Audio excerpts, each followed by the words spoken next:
নমস্কার, আপনারা দেখছেন নিউজ ওয়ান বাংলা। রাজনীতির আঙিনায় একটা তীব্র ঝড় কিন্তু আছড়ে পড়ল। রাষ্ট্রপতি ভবন থেকে সরাসরি চিঠি গেল নবান্নে, আর অভিযুক্ত রাজ্য বিজেপির হেভিওয়েট নেতা জগন্নাথ চট্টোপাধ্যায়। কিন্তু কি এমন ঘটলো যে রাষ্ট্রপতির সচিবালয় পর্যন্ত পদক্ষেপ নিতে বাধ্য হলো? নতুন বিজেপি সভাপতির শপথের পরেই কেন এত বড় একটা অস্বস্তি এই গেরুয়া শিবিরে? কারণটা এই ভিডিওতে আমরা খুলে বলবো। গোটা ঘটনা দেখাবো কি এই অভিযোগ কিভাবে রাজনৈতিক পরিস্থিতিকে একদম যেটা বদলে দিতে পারে। শুরুটা হয় এই দলের ভেতর থেকে। দুর্নীতির অভিযোগ উঠেছিল তার নিজের দলের সদস্যদের দিক থেকেই। অভিযোগ অল্প সময়ে বেআইনি সম্পত্তি অর্জন, আয় বহির্ভূত লেনদেন আর অর্থ তছরূপ। এই অভিযোগ বিজেপির সাধারণ সম্পাদক জগন্নাথ চট্টোপাধ্যায়ের বিরুদ্ধে। হ্যাঁ, ঠিকই শুনেছেন, জগন্নাথ চট্টোপাধ্যায়। এই অভিযোগপত্র আবার জমাও দিয়েছেন বিজেপির যোগসূত্রে থাকা একজন বিজেপি সদস্য উদয় সিং। তার অভিযোগ অনুসারে জগন্নাথ চট্টোপাধ্যায় অতি অল্প সময়ে বিপুল নাকি সম্পত্তির মালিক হয়েছেন। প্রশ্ন তুলেছেন, এই সম্পত্তিটা এলো কোথা থেকে? এখানেই মন্নায় একটা নতুন কাহিনী। এই যে অভিযোগ শুধু দলের মধ্যে আর সীমাবদ্ধ থাকেনি। 2রা জুলাই রাষ্ট্রপতি ভবনের আন্ডার সেক্রেটারি গৌতম কুমার একটা চিঠি পাঠান রাজ্যের মুখ্য সচিব মনোজ পন্তকে। চিঠির বিষয় হলো, সব অভিযোগ খতিয়ে দেখুন, তদন্ত করুন, তারপরে উপযুক্ত ব্যবস্থা নিন।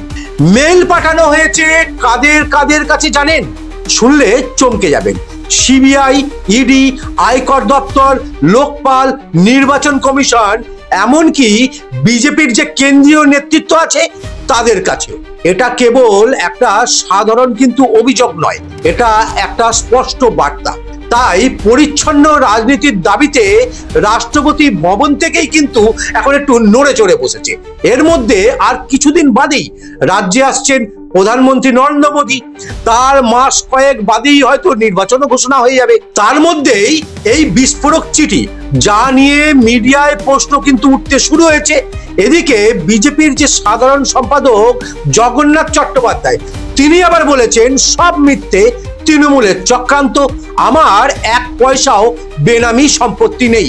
আচ্ছা, সত্যি কি এটা তৃণমূলের চক্রান্ত, নাকি এই দলের ভেতরেই একটা বিদ্রোহ জেগে উঠেছে?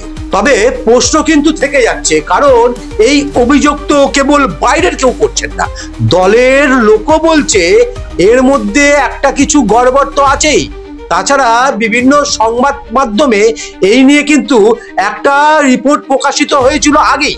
নবান্ন এই বিষয়ে এখনো তেমন কোনো মন্তব্য করেনি। মেল প্রাপ্তির যে স্বীকৃতি সেটাও কিন্তু এখনো জানায়নি।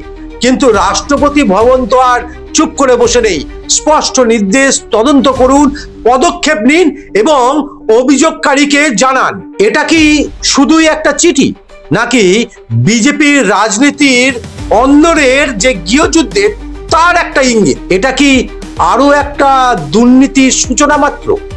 রাজনৈতিক বিশ্লেষকরা বলছেন, এই অভিযোগ যদি প্রমাণিত হয় তাহলে বিজেপির নেতৃত্বের স্বচ্ছতা নিয়ে কিন্তু একটা বড় প্রশ্ন উঠবে।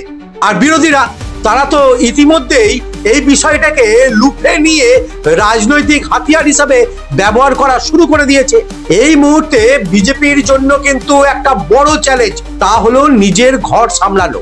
সামনেই কিন্তু নির্বাচন আসতে চলেছে। আচ্ছা, আপনার কি মনে হয়, এই অভিযোগ কি সত্যি, নাকি ওই রাজনৈতিক প্রতিহিংসা? রাষ্ট্রপতি ভবনের যে পদক্ষেপ শুধুই কি ওই নিয়ম রক্ষার প্রক্রিয়া, নাকি এর মধ্যেও কোনো গভীর বার্তা আছে? জগন্নাথ বাবুর সম্পত্তি নিয়ে কি সত্যি তদন্ত করে কিছু বার হবে? আর এই তদন্ত কি হওয়া উচিত? কমেন্টে আপনার মতামত জানান। ভালো লাগলে লাইক দিন, শেয়ার করুন। আর এমন আরো অনেক অনেক খবর দেখার জন্য আমাদের সাথে থাকুন, সাবস্ক্রাইব করে রাখুন, দেখতে থাকুন নিউজ ওয়ান বাংলা। নমস্কার।